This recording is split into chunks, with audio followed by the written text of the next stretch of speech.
Quando o sol da justiça brilha, não tem lugar para as estrelas. O Senhor Jesus é o Senhor da igreja. Mas é tão bom saber que Ele nos dá bons referenciais. Eu louvo ao Senhor pela vida do pastor João, pelo homem de Deus que ele é. E oro muito para que Deus levante na nossa denominação líderes que continuem refletindo o caráter de Cristo e a beleza e a simplicidade do Evangelho. Deus o abençoe muito, pastor. Amo muito o Senhor e admiro demais. Alegria estar com vocês novamente. Agradeço muito a liderança da Comoceb por esse convite e oro para que o Senhor, na sua infinita misericórdia, tenha misericórdia de vocês e use uma pessoa tão pequena e tão falha como eu. Quero falar hoje um pouco sobre nossa viva esperança. 1 Pedro, capítulo 1, versículo 3 a 9. A palavra do nosso Deus diz: Bendito Deus e Pai de nosso Senhor Jesus Cristo, que segundo a sua muita misericórdia, nos tem regenerado para uma viva esperança. Desculpa, eu sou traído pela emoção às vezes.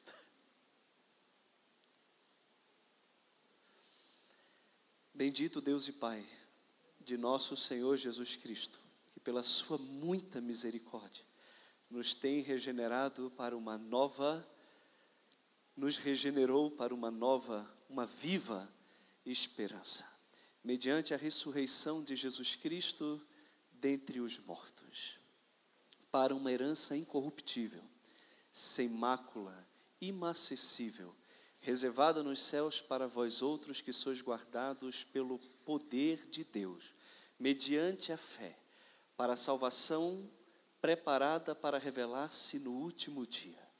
Nisto exultais, no presente, embora no presente, por breve tempo, se necessário, sejais contristados por várias provações, para que, uma vez confirmado o valor da vossa fé, muito mais preciosa do que o ouro perecível, mesmo depurado por fogo, redunde em louvor, glória e honra na revelação de Jesus Cristo. A quem não havendo visto amais, no qual não vendo agora, mas crendo exultais com alegria indizível e cheia de glória, obtendo o fim da vossa fé, a salvação da vossa alma. Esse é o texto que nós vamos meditar hoje à noite. Inácio de Antioquia, ele foi condenado ao martírio pelos romanos porque pregava a fé e a esperança da vida eterna em Jesus Cristo. A sua carta aos romanos, ele diz o seguinte: vim preso da Síria por causa do nome e da esperança que temos em comum. Quando ele estava sendo enviado para Roma, na sua parada em Esmirna, ele escreve 4 cartas. 3 para as igrejas que haviam mandado representantes para estar com ele, ali naquele local, e 1 para a igreja de Roma. Nessa carta que ele manda à igreja de Roma, ele trata de um tema muito peculiar. Ele trata nessa carta sobre o desejo que ele tem de que aqueles crentes em Cristo não interfiram na situação dele e não impeçam que ele seja martirizado pelos romanos. Inácio de Antioquia desejava ardentemente morrer por causa de Cristo. Essa era a expectativa do coração dele. E na carta que ele escreve aos romanos, ele diz o seguinte, eu queria pedir licença aos irmãos para poder ler, mas preste atenção. Não tereis jamais igual oportunidade de chegar a Deus. Nem vós, romanos, tereis de novo uma chance como esta, de receber o crédito por um feito tão excelente, contanto que permaneçais em silêncio. Pois se vos abstiverdes quietamente de interferir em minha situação, eu me tornarei uma mensagem claríssima da parte de Deus. Mas se amardes demais meu corpo terreno, serei apenas um ruído ininteligível. Peço-vos que me concedais apenas isto, que o meu sangue seja derramado como oferta a Deus, enquanto ainda tenho um altar ao meu alcance. Em vosso amor podeis tornar-vos o coro que acompanha meu sacrifício. Cantareis louvores ao Pai por meio de Jesus Cristo, porque Deus considerou a mim, o bispo da Síria, digno de ser convocado para ir do Oriente ao Ocidente. Ah, como é bom ser como o sol que agora se põe neste mundo, pois isto significa que me levantarei na presença de Deus. Tenho um único pedido de oração. Orai para que eu tenha força em minha alma e em meu corpo físico, a fim de que não aceite o martírio apenas da boca para fora, mas de fato deseje passar por ele. Não quero apenas dizer que sou cristão, quero demonstrá-lo na hora crucial. Pois se conseguir demonstrar minhas palavras, então serei digno do nome de cristão. Escrevo cartas a todas as igrejas, para proclamar com clareza a todos que estou absolutamente pronto para morrer por Deus. Mas só posso fazê-lo se não interferirdes. Eu vos suplico, não tenteis me mostrar uma bondade que realmente não quero. Permiti que eu sirva de comida para os animais selvagens, pois por intermédio deles posso chegar a Deus. Gosto de pensar em mim como um trigo do próprio Deus. Preciso ser moído até me transformar em farinha pelos dentes daquelas feras, a fim de que eu seja assado como um pão puro para ele. Ao invés de interferir, seria bom que instigasseis aqueles animais. Deixais que se tornem o meu túmulo e me devorem completamente. Não quero vos dar o trabalho de, depois de eu morrer, terdes de recolher os meus restos mortais. Só então serei um discípulo de Cristo, no sentido mais pleno. Ah, que eu me regozije com aquelas bestas feras que me esperam. Oro mesmo que elas me devorem com toda rapidez. Aliás, eu as acariciarei, para que venham me comer de imediato. Espero que não se comportem timidamente como às vezes fazem, sem ter a agressividade de até mesmo tocar as pessoas jogadas na arena. E se quando eu estiver pronto para o grande momento, os animais se mantiverem à distância, eu os compelirei a me comerem. Amigos, sede pacientes, por favor, comigo. Sei realmente o que é melhor para mim. Estou apenas começando a entender o que significa ser discípulo. Que venha o fogo, que venha a cruz, que venham os bandos de animais selvagens, que arranquem os meus ossos e me desmembrem e moam meu corpo inteiro. Que venham todas as horríveis torturas do diabo. Apenas deixai-me ir a Jesus Cristo. Nada nesta imensa terra importa mais para mim. Os reinos deste mundo são totalmente sem sentido. Cheguei ao ponto em que prefiro morrer por Jesus Cristo a governar sobre o mundo inteiro. Busco somente por Ele, aquele que morreu por nós. É por Jesus que eu anseio, por aquele que por nossa causa ressuscitou dentre os mortos. Viva esperança. Viva a esperança. A esperança, ela é diferente do otimismo. O otimismo está baseado em alguma coisa que eu desejo muito, mas que eu posso não ter. A esperança, ela está alicerçada numa palavra de um Deus fiel e extremamente poderoso. O autor aos Hebreus, no capítulo 11, no versículo 6, ele dá uma declaração de fé lindíssima. Ele diz que a fé é a certeza das coisas que se esperam e a convicção de fatos que se não veem. Preste atenção na palavra certeza e fato. Aquilo que nós esperamos acontecerá, porque é uma certeza e um fato de que o Deus que prometeu tudo aquilo que está revelado na sua palavra e é poderoso para cumprir, não falhará. Ele não vai falhar. Agora, o que nós esperamos? O que você espera? Onde está de fato a sua esperança? Onde está alicerçada? Ela é realística ou ela é romântica? Ela gera ansiedade ou ela traz paz ao seu coração? Em que a nossa esperança hoje se distingue da esperança do mundo, das pessoas que não conhecem a Deus? Você ainda confia na palavra de Deus, na palavra revelada de Deus? A palavra de Deus ainda é para você uma palavra inspirada, inerrante, infalível, cheia de autoridade para a sua vida? Você crê em tudo aquilo que está revelado aqui nessa palavra? Olhando para a palavra de Deus que não pode mentir e não pode falhar, o que nós deveríamos esperar a respeito do nosso casamento, a respeito do mundo, da política, da religião, dos relacionamentos, do mundo em que nós vivemos? A palavra de Deus deixa claro para todos nós o que esperar desse mundo, o que esperar da sociedade, o que esperar dos relacionamentos, o que esperar da consumação de todas as coisas. Tudo que nós precisamos saber e tudo que nós precisamos esperar está revelado aqui nessa palavra. Pela abundante graça de Deus, Ele nos revelou que todas as coisas que acontecem no mundo inteiro, na dispensação da plenitude dos tempos, convergirá em Cristo Jesus.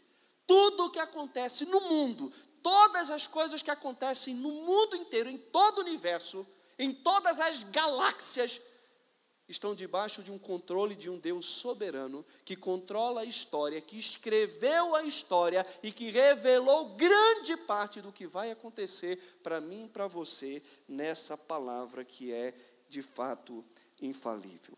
Agora, para muitos a esperança está limitada apenas às questões temporais e que podem trazer algum benefício momentâneo e de preferência imediato. Jesus disse para mim e para você que não adianta ao homem ganhar o mundo inteiro e no final perder a sua alma.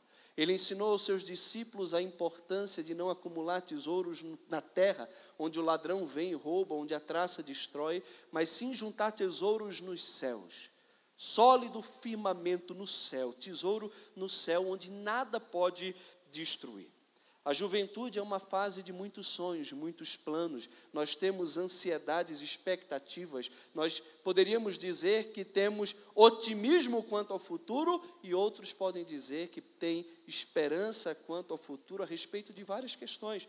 Questão de estudo, casamento, trabalho, família e tantas outras coisas. E não tem problema nenhum em sonhar, em planejar. Isso é bom, isso é sábio. Isso faz parte da nossa vida e dentro da normalidade, aqueles que ouvem a palavra de Deus e seguem de acordo com as suas orientações vão se dar bem, vão desfrutar de prosperidade. O problema é quando toda a nossa esperança e todo o nosso foco se limita apenas às coisas aqui da terra e nós perdemos o foco da verdadeira esperança que precisa estar em Cristo, no nosso encontro com Ele e na vida eterna ao lado do Senhor. Você está preparado para esse encontro? Quando você partir, você tem certeza de que entrará no gozo do seu Senhor? E para partir, como alguém já disse, basta estar vivo. Não é porque nós somos jovens que nós temos uma longa vida pela nossa frente. Toda a nossa vida precisa ser vivida para Cristo e inclusive a expectativa e esperança a respeito de casamento, trabalho, profissão, estudo, no fim dela, deveria ter como centro principal a glória de Deus e fazer conhecido o nome de Cristo por meio das coisas que Deus nos permite realizar. Qual a base da sua confiança na vida eterna? Inácio de Antioquia almejava Cristo, tinha certeza de que estaria com Cristo, preferia o céu à terra. Pelo que anseia a tua alma? Pelo que você tanto aguarda e espera? Ganhar o mundo ou ser encontrado em Cristo e por Cristo?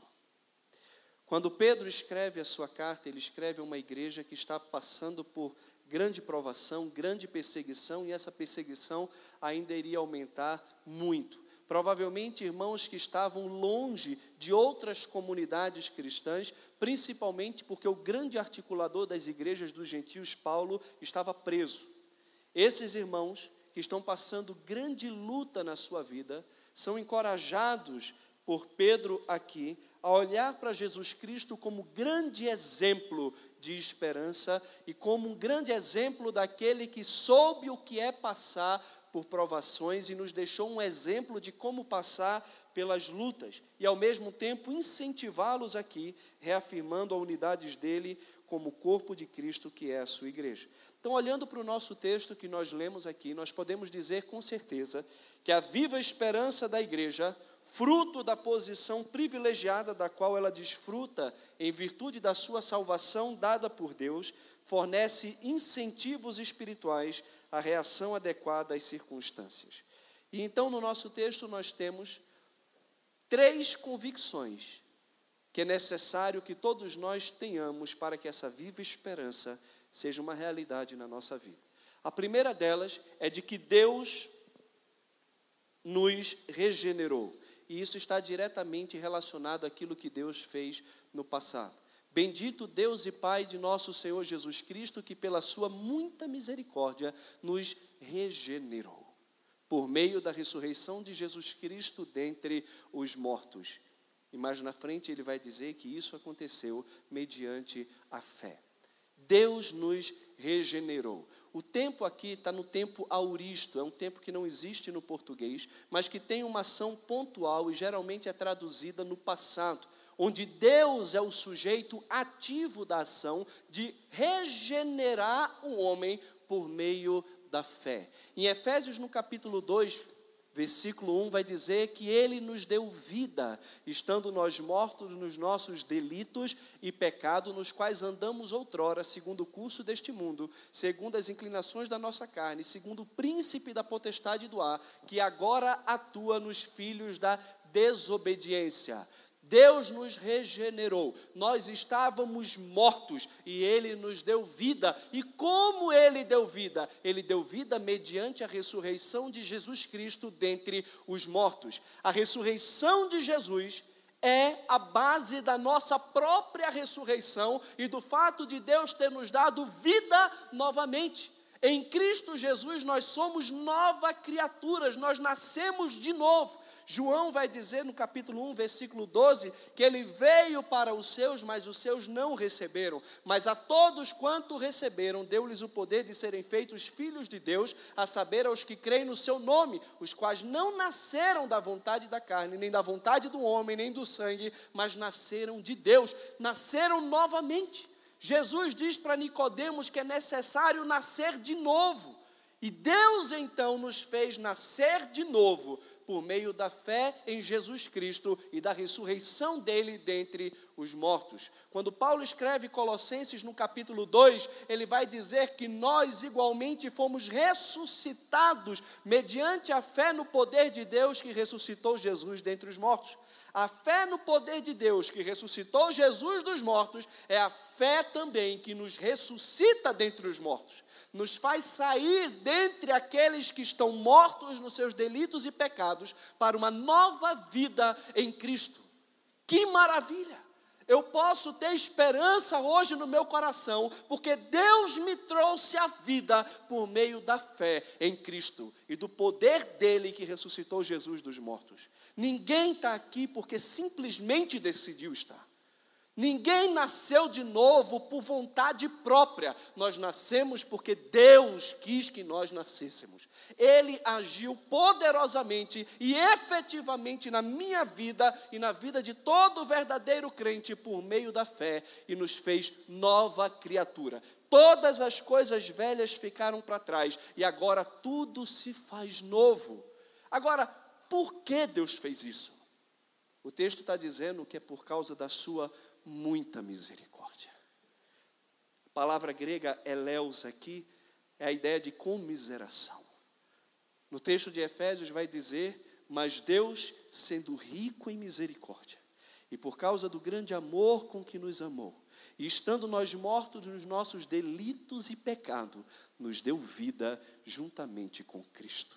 Pela graça sois salvos. Glória a Deus. Glória a Deus. Existe um Deus que está irado com o mundo por causa dos seus pecados, mas ao mesmo tempo, Ele é rico em misericórdia. Ele é muito misericordioso. O seu coração tem prazer na misericórdia. Onde abundou o pecado, superabundou a graça de Deus, o amor de Deus, o favor de Deus, a misericórdia de Deus. Deus foi muito misericordioso comigo. Ele me tirou de um tremedal de lama, me tirou de uma situação de desespero, onde não tinha nenhuma expectativa, nenhuma esperança, e me colocou os pés sobre uma rocha. Me colocou num lugar seguro que é Cristo. E não só isso, Ele colocou nos meus lábios um novo cântico, um hino de louvor ao nosso Deus. Muitos verão essas coisas, temerão e confiarão no Senhor. Quando Deus nos liberta de um tremedal de lama, de uma situação de miséria, e nos coloca numa posição segura em Cristo, e faz isso por causa da sua muita misericórdia. Ele faz isso transformando todo o nosso ser, fazendo de nós adoradores, colocando nos nossos lábios um hino de louvor a Ele. O verdadeiro louvor que agrada a Deus é o que vem de Deus e retorna para Deus. Esse é o verdadeiro louvor. E que coisa maravilhosa que existe um Deus muito misericordioso, que está pronto a perdoar a todo aquele que pela fé confiar em Jesus Cristo como o único e suficiente Senhor e Salvador da sua vida. Eu vivi em desespero, e todo homem sem Cristo deveria viver esse desespero, porque o desespero de Deus e o tormento que os nossos pecados nos trazem é um instrumento necessário para nos conduzir ao arrependimento e a uma confiança na fé em Jesus.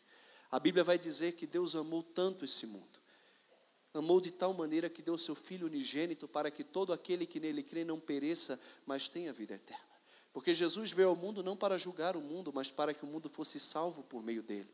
Todo aquele que nele crê não é julgado, mas todo aquele que nele não crê já está condenado, porquanto não crê no nome do único Filho de Deus. A situação de toda pessoa sem Cristo é de condenação. João 3,36, quem tem o Filho de Deus tem a vida eterna, mas aquele que se mantém rebelde contra o Filho não verá a vida, mas a ira de Deus sobre ele permanece. Existe um Deus irado, porque o nosso pecado afronta a santidade de Deus. A ira de Deus não tem tanto a ver com o pecado que é cometido, mas contra quem ele é cometido. Existe um Deus que é santo, santo, santo, que os próprios anjos não podem contemplar a sua glória. É contra esse Deus que nós pecamos diariamente. E o salário do pecado é a morte. E a justiça de Deus exige que o pecador seja morto. Você precisa morrer. Você precisa morrer para que Deus seja justo. Mas Deus, sendo rico em misericórdia, para ser justo e não condenar você que deveria morrer, envia o seu Filho perfeito. Deus mesmo se fez homem, habitou entre nós, cheio de graça e de verdade. O Verbo se fez carne, e o Cordeiro de Deus, perfeito, imaculado, aquele que não conheceu o pecado, Ele mesmo fez pecado por nós, em nosso lugar. E Ele foi moído por causa das nossas iniquidades, transpassado por causa das nossas transgressões. Jesus morreu a nossa morte. Ele veio e levou sobre si toda a ira de Deus no meu lugar e no seu lugar. Você deveria estar ali. Você deveria estar lá. Mas Jesus morreu por você. E dessa forma Deus manifesta a sua justiça, punindo o pecado na carne. Mas ao mesmo tempo, Ele se torna o justificador daquele que tem fé em Cristo.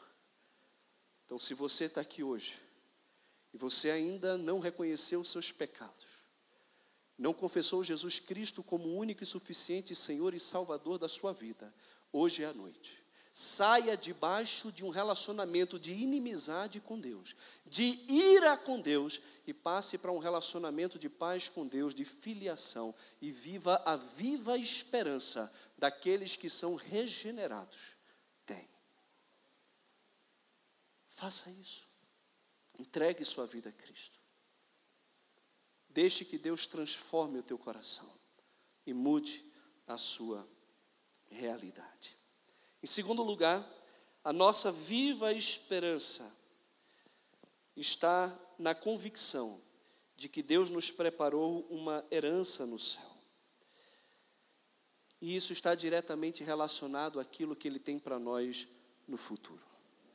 Deus não apenas agiu no nosso passado e nos regenerou, nos trouxe a vida novamente, por causa da sua muita misericórdia, mediante a fé e mediante a ressurreição de Jesus dentre os mortos, mas Ele também nos regenerou para uma herança incorruptível, sem mácula, inacessível, e que está reservada para nós nos céus, que somos guardados pelo poder de Deus.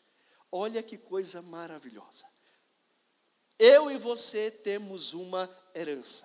Não apenas somos uma herança, como diz Efésios no capítulo 1, no qual também fomos feito herança, predestinado segundo o propósito daquele que faz todas as coisas para o louvor da sua glória. Então, em Cristo, nós fomos feitos herança de Deus. Mas também em Cristo, nós temos uma herança da parte de Deus, que Paulo vai dizer nas suas cartas, em várias das suas cartas, que é a riqueza da glória da sua herança nos santos. Deus tem uma riqueza de glória para mim e para você, reservada nos céus e não na terra. Não devemos esperar glórias na terra, devemos esperar perseguições na terra, afronta do mundo, não glórias do mundo. O Evangelho não é um convite para pare de sofrer. Na verdade, o Evangelho tem muito mais, venha sofrer. Creia em Jesus, ande como discípulo dele, ande com as virtudes dele e ande na contramão deste mundo que com certeza vai odiar você, porque você vive piedosamente. Alguém já disse, eu entreguei minha vida a Jesus, ganhei um Audi. Se eu entreguei minha vida a Jesus, roubaram minha casa. Entreguei minha vida a Jesus, perdi todos os meus amigos. Não porque eu abandonei os meus amigos, mas porque eles me abandonaram, porque eu agora estava em Cristo.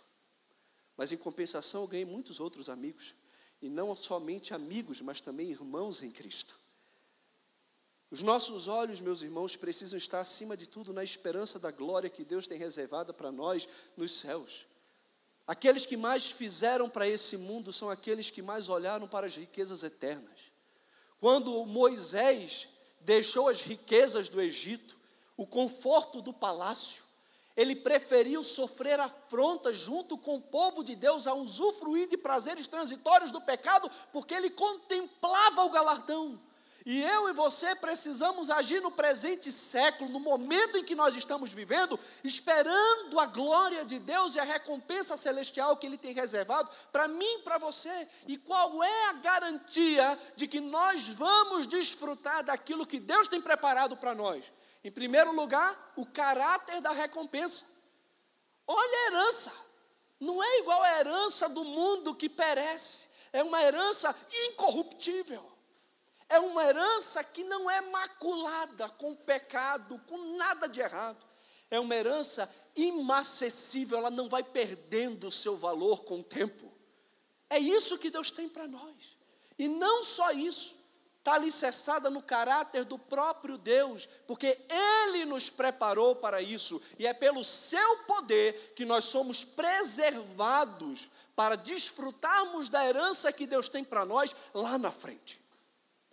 Ele tem uma herança para vocês que são guardados pelo poder de Deus. Ele começou a boa obra em nós, como diz Filipenses capítulo 1, versículo 7. É uma boa obra, Deus não faz coisa sem vergonha. Ele começou a boa obra em vós, a boa obra é feita em gente, é feita na igreja, é feita em pessoas, é feita de dentro para fora, em, palavra grega lá, dá a ideia de dentro. Ele começa uma boa obra de dentro para fora, em pessoas, na igreja, e ele vai completar até o dia de Cristo Jesus. Se ele começou e ele vai completar, isso está implícito que ele vai preservar a obra que ele deu início. Quando nós olhamos para Judas, no finalzinho, lá na doxologia, ele vai dizer o quê? Aquele que é poderoso para vos guardar de tropeços e vos apresentar com exultação imaculados diante da sua glória. Meus irmãos, o nosso Deus é quem nos preserva debaixo do seu poder e nas suas mãos. A nossa vida está guardada em Deus e em Cristo, como mostra Colossenses capítulo 3. A minha vida, a sua vida está oculta em Cristo e em Deus. Somos preservados pelo poder de Deus, porque eu posso gozar a viva esperança da salvação, da vida eterna. Porque não é pelos meus méritos. Não. Porque não é porque eu sou bonzinho. Não. É porque existe um Deus misericordioso que mandou seu Filho, me regenerou e me preparou para uma herança nos céus. E Ele mesmo me guarda pelo seu poder para desfrutar dessa salvação que está preparada para manifestar-se no último tempo.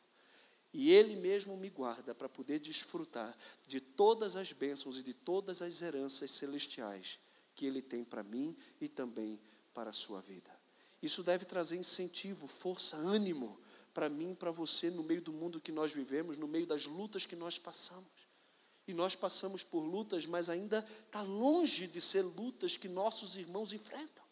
A nossa luta às vezes é perder o emprego, é não passar numa faculdade, é não passar naquele cursinho que a gente tanto queria, já está no 3º ano estudando e não passa. Essa é a nossa esperança. A gente sofre porque essas coisas não acontecem, são sofrimentos legítimos, mas está longe de ser sofrimentos que irmãos nossos no mundo inteiro hoje têm passado.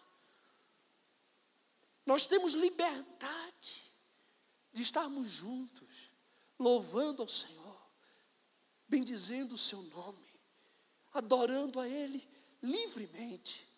Tem irmãos nossos que se reúnem em catacumbas, em cavernas, e se forem descobertos, são mortos.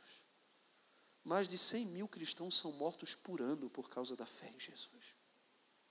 Você sabia disso? Onde está a esperança deles? No céu está o nosso Deus, e tudo faz como lhe apraz. No céu. No céu. É lá. Não é aqui. É lá. Depois que eu me converti, meu maior desejo, sabe qual foi? Morrer. Eu queria morrer. Eu nunca tive tanta convicção que se eu morresse, eu estaria com Cristo. Paulo vai dizer, preferível morrer e estar com Cristo. Isso é infinitamente melhor.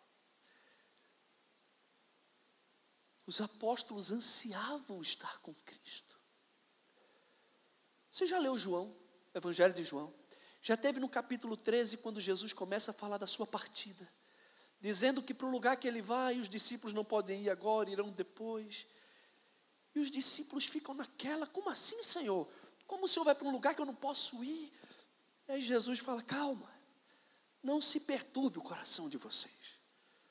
Creiam em Deus, creiam também em mim. Na casa do meu pai tem muitas moradas. Se assim não fosse, eu teria dito para vocês. Eu estou indo preparar lugar. E eu vou preparar lugar, e quando tiver tudo pronto, eu voltarei e vos receberei para mim mesmo, para que onde eu estiver, estejais vós também. Disse-lhe Tomé, Senhor, não sabemos para onde vais, como saber o caminho? E Jesus disse, eu sou o caminho, a verdade e a vida. Ninguém viu o Pai, senão por mim. Vocês estão no caminho, e um dia vocês estarão aonde eu estou. Estarão comigo para sempre. Paulo, quando escreve aos Tessalonicenses, no capítulo 4, ele vai dizer, essas coisas vos escrevo, para que não vos entristeçais como os demais que não têm esperança. Pois se cremos que Jesus morreu e ressuscitou, assim também Deus, mediante Jesus, trará em sua companhia os que dormem. E o Senhor mesmo, dada a sua palavra de ordem, ouvida a voz do arcanjo, ressoada a trombeta de Deus, descerá dos céus, E os mortos em Cristo ressuscitarão primeiro, depois nós, os vivos, os que ficarmos, até aquele dia seremos arrebatados juntamente com eles, entre as nuvens, para o encontro do Senhor nos ares, e assim estaremos para sempre com o Senhor. Consolem-se, pois, uns aos outros com estas palavras. O consolo da igreja não é dizer, amanhã o Brasil vai ter um presidente melhor.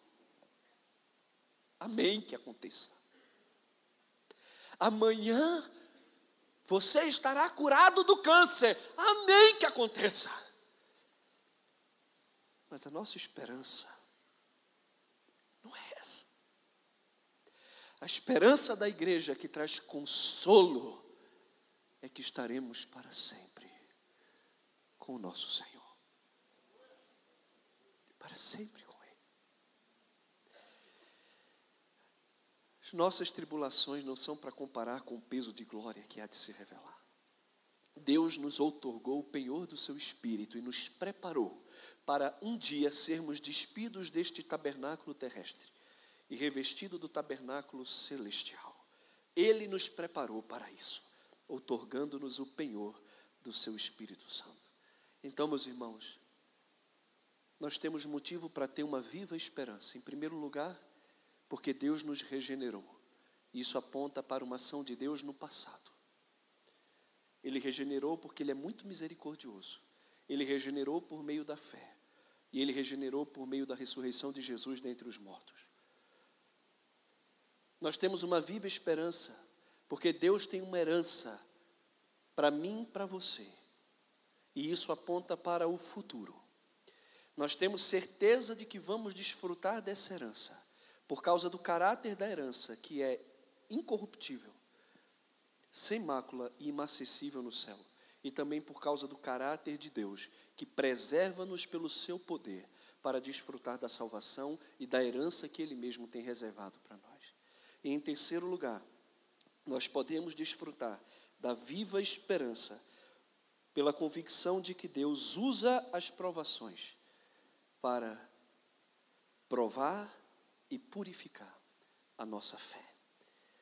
Nisto exultais, embora no presente, por breve tempo, se necessário, sejais contristados por várias provações, para que uma vez confirmada a vossa fé,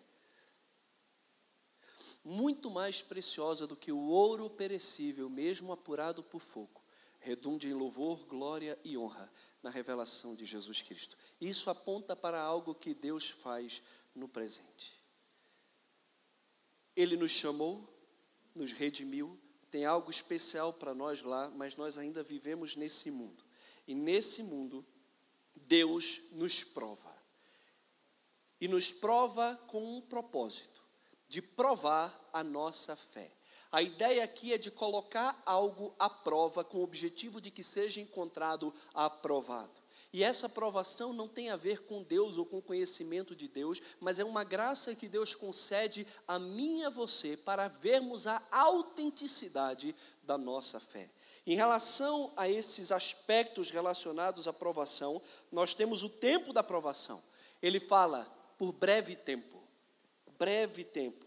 Paulo disse que as nossas tribulações são leves e momentâneas, porque as nossas leves e momentâneas tribulações produzem para nós um eterno peso de glória acima de toda comparação, atentando nós não nas coisas que se veem, mas nas coisas que se não veem, porque as coisas que se veem são temporais e as que se não veem, elas são eternas.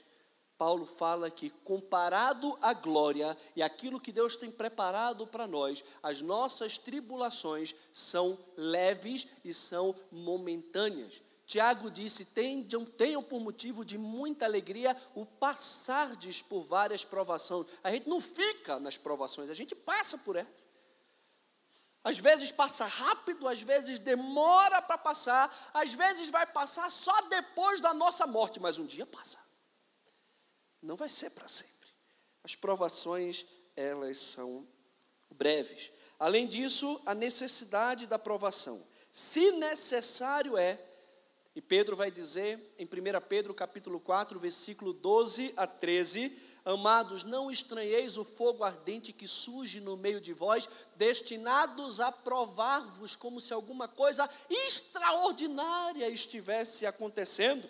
Pelo contrário, alegrai-vos na medida que sois coparticipantes dos sofrimentos de Cristo, para que também na revelação da sua glória vos alegreis exultando. Existe uma necessidade de provação. Pedro mesmo no capítulo 4 vai dizer que o juízo de Deus começa pela casa de Deus e pelo povo de Deus. Deus prova o seu povo. Ele provou o povo no deserto, Ele provou Jesus no deserto, e Ele nos coloca no mundo, e neste mundo Ele nos prova, e é necessária a provação. A solução de Deus para o nosso aperfeiçoamento passa pelo sofrimento, pela provação.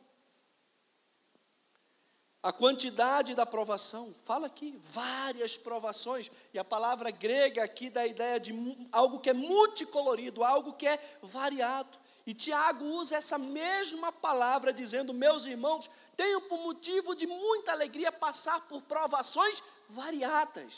Não é uma única provação durante muito tempo, mas várias provações. Várias provações. É muita provação. Mas a provação é um instrumento que Deus usa, porque existe o propósito da salvação. Confirmado o valor da vossa fé. Palavra grega aqui, dokimion. Pedra de toque, autenticidade, algo que é comprovado. Literalmente, para que desse modo a autenticidade da vossa fé se comprove como muito mais valiosa do que o ouro. E quando esta fé, de fato, ela é aprovada, demonstra-se muito mais valiosa do que qualquer metal precioso, porque tem um rendimento muito maior do que qualquer tesouro desse mundo pode dar. O propósito de Deus é aprovar a nossa fé. Por meio das provações, Deus não apenas nos dá o privilégio de conhecer se de fato nós estamos na fé. Quando eu me converti, eu falei que minha casa foi assaltada. Eu saí do acampamento, eu me converti no dia 17 de julho do ano 2000, às 10h30 da noite, no acampamento bíblico Palavra da Vida, lá em Paudalho, com a pregação do pastor Alberto, Jesus acalma a tempestade. Naquele dia, Deus foi lá e pontualmente me regenerou. Venha. Dali para cá, minha vida foi transformada. Mas, o que aconteceu? No dia que eu me converti, roubaram a minha casa. Levaram tudo.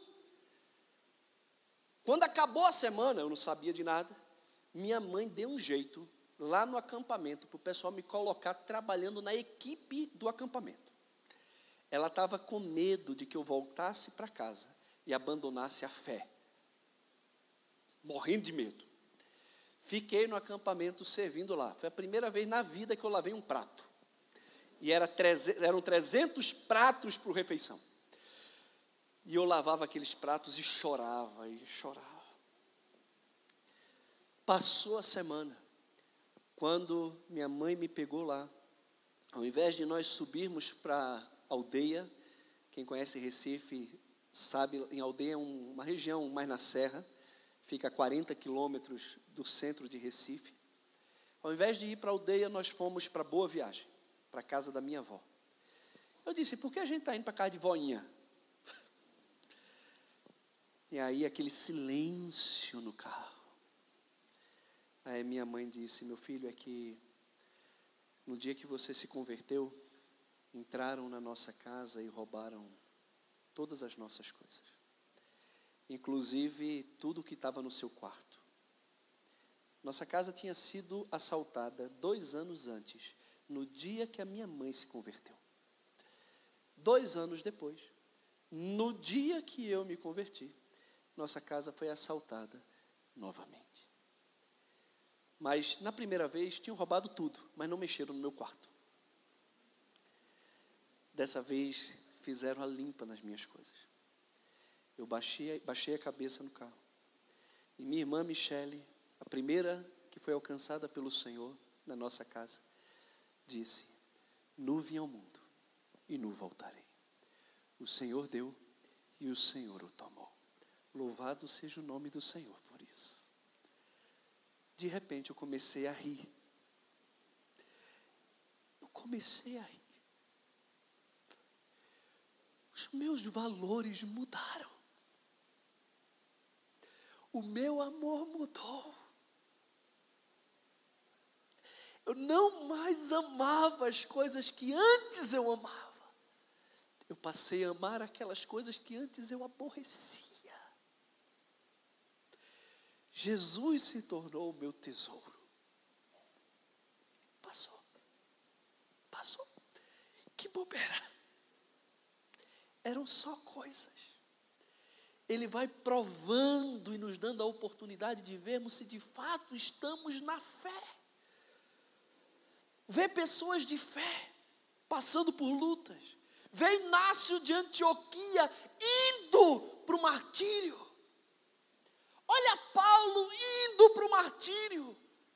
Completei a carreira, combati o bom combate, guardei a fé, agora estou sendo oferecido como libação.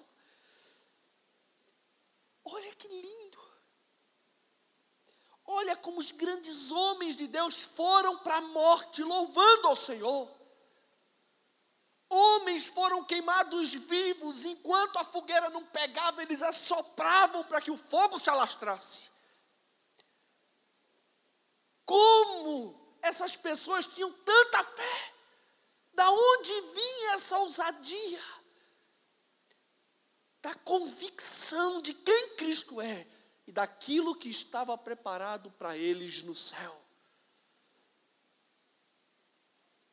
Deus nos dá oportunidades diariamente para avaliarmos se de fato estamos na fé ou não. E o instrumento que Ele usa são as provações. Na nossa igreja tinha um presbítero chamado Pedro Valadares. Irmão muito precioso, conhecido por muita gente na denominação. Cunhado do Luiz César, pastor Luiz César. E Pedro estava muito doente, em estado avançado de câncer. Eu cheguei lá na casa dele e disse: Pedrão, meu irmão, tenho orado todos os dias para que o Senhor te cure. Disse: pastor, muito obrigado. Mas o senhor sabe que se o Senhor me curar, amanhã voltarei a adoecer. Todos nós estamos perecendo. O nosso corpo morre dia após dia. Meu amado pastor, eu estou pronto para ir me encontrar com o Senhor. O meu desejo é Cristo, é estar com Cristo. Como alguém pode ter uma atitude dessa? É por causa da fé. Por causa da fé.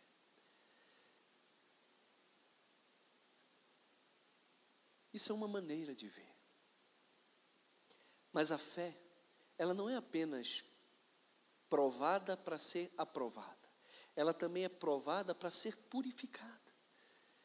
Que coisa boa saber que eu posso ter esperança de que Deus está atuando na minha vida por meio das provações para fazer de mim um metal melhor, mais precioso, mais parecido com Jesus.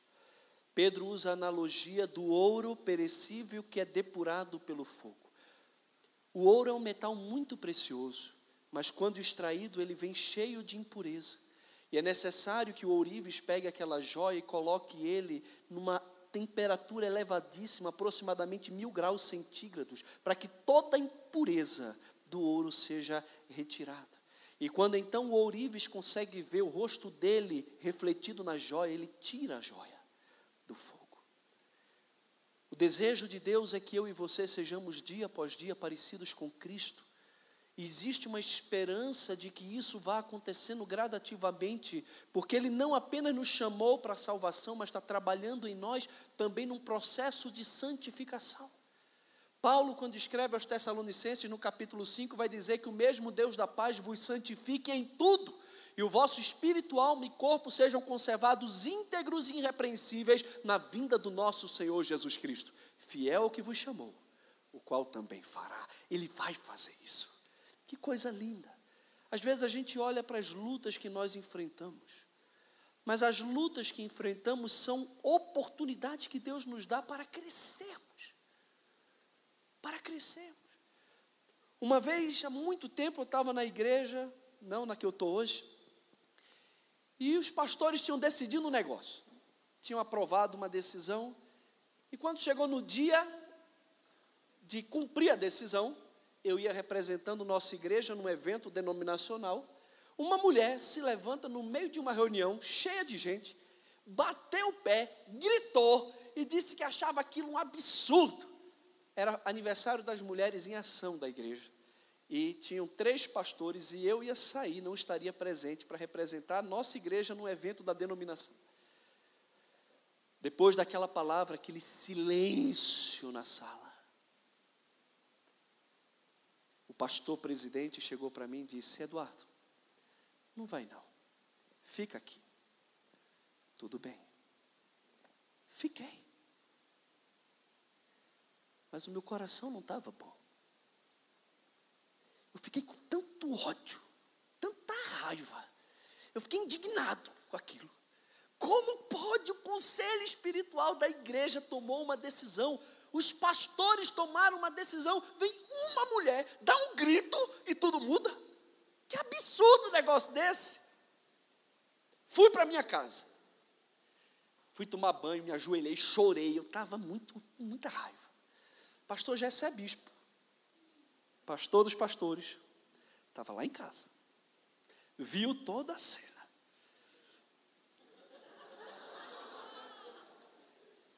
E aí, quando foi na segunda-feira,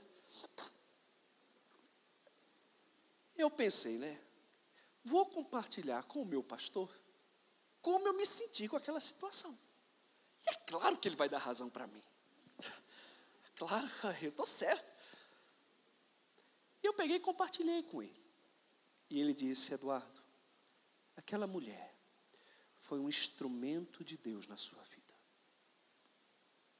O quê? Como assim, pastor? Meu irmão, foi muito melhor para a sua vida espiritual você ter ficado do que você ter ido.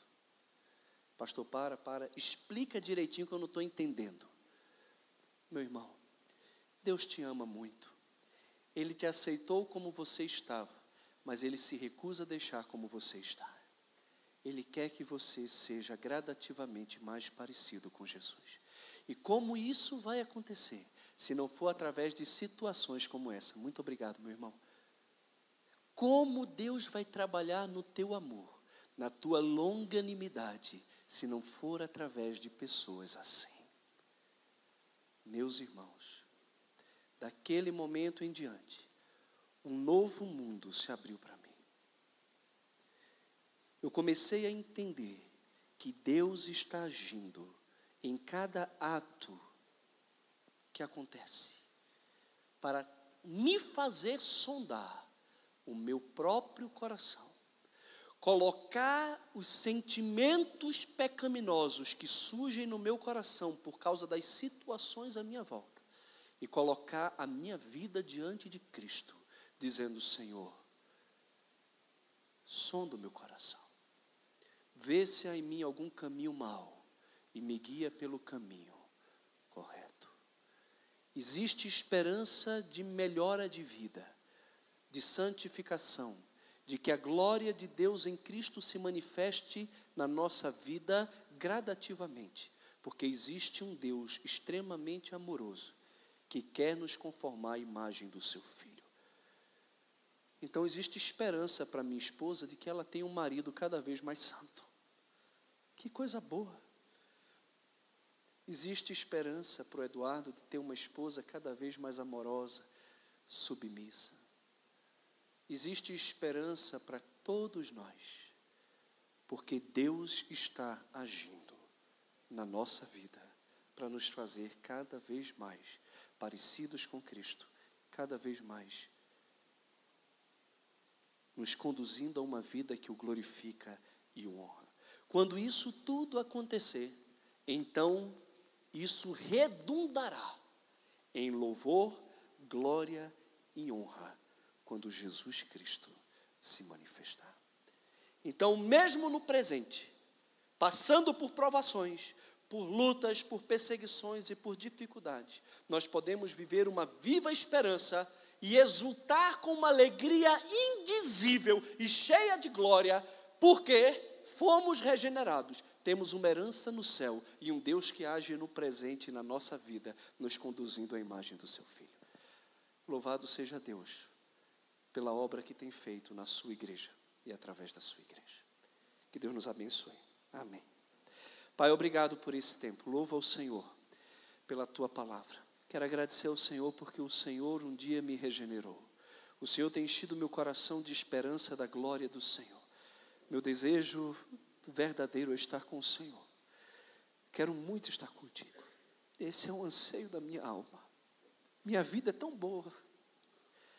Eu não quero estar com o Senhor porque tudo é ruim. Não. O Senhor me deu um casamento tão lindo, filhos tão lindos. Me deu o privilégio de pastorear uma igreja que eu amo tanto. Eu sou muito feliz. O Senhor tem dado coisas para mim que eu nunca pedi. Tem me concedido coisas para o meu aprazimento. Mas nada disso se compara com a beleza de Cristo e com a alegria de poder ser dele e de estar com ele. O Senhor nos preparou para isso.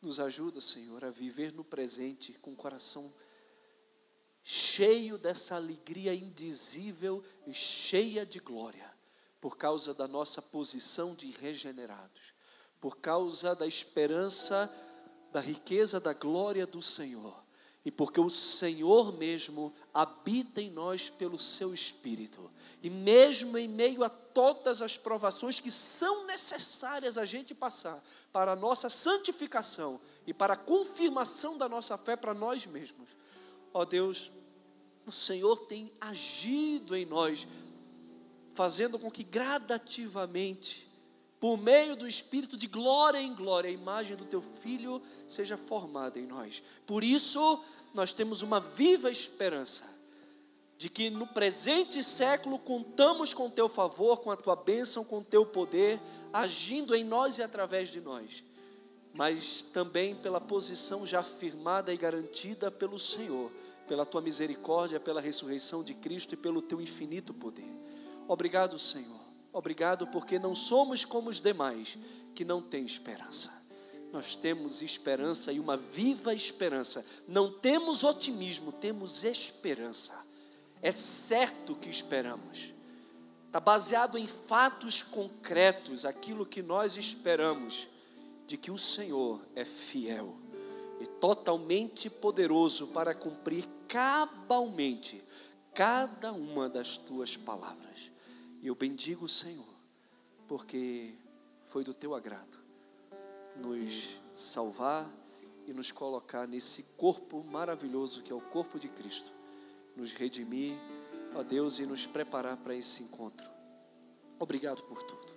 Peço que o Senhor continue abençoando a vida dos meus amados irmãos, por meio dos louvores, das pregações, das oficinas, que esse tempo em retiro aqui seja muito precioso para a comunhão deles e para a edificação espiritual de cada um. É a minha oração no nome de Cristo. Amém, Senhor.